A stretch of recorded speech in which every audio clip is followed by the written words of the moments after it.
Since 9/11, the U.S. and its allies have done a lot to step up security at airports and borders around the world. But could a terrorist still slip into this country undetected? A 2-year Dateline NBC investigation raises some troubling questions about controls over travel documents that are supposed to be a critical safeguard: passports. The man you see here in disguise has just arrived at the U.S. border in Mexico. He's traveled thousands of miles, crossed 8 borders undercover, the way a terrorist might, using fraudulent passports. Ron Noble, who runs the international police agency Interpol, says illicit travel documents pose a much bigger threat than you might think. When you think about the threat that terrorism presents to the world community, we'd say it's the #1 problem. False papers, he says, are fuel for terrorists. Especially Al-Qaeda. Al-Qaeda believes that it's important for its terrorists to be able to move freely throughout societies undetected. The terrorists who led the 1993 World Trade Center attack came to the U.S. on a stolen Iraqi passport.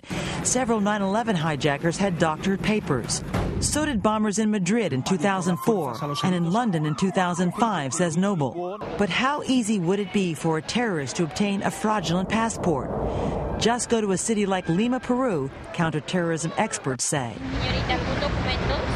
Using hidden cameras, NBC News finds a thriving black market. This T-shirt vendor peddles stolen passports by the bagful.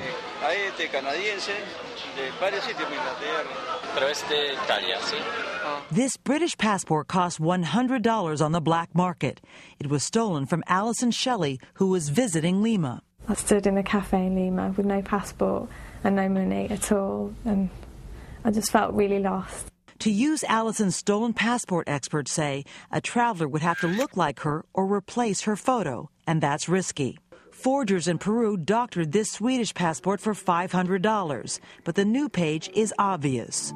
The passport most prized by terrorists is a genuine one, issued by a government agency under a false name. And that's available in Lima, too, from brokers like this man, Jorge. Look, I've been at this for 25 years. I come from the immigration service, from the bottom. I come from the basement.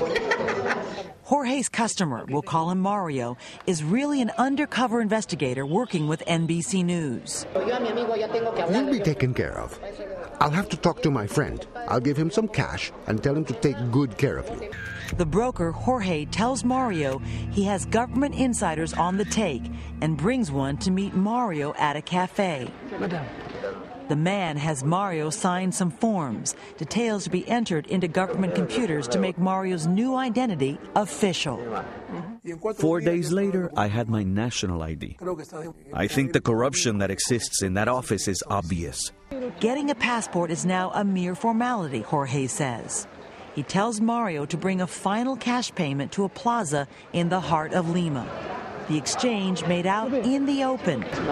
I take care of my people, don't I? Mario puts the new papers to the test. He travels to Peru's border with Chile. If the documents weren't real, if they weren't authentic, the police in Peru would arrest me.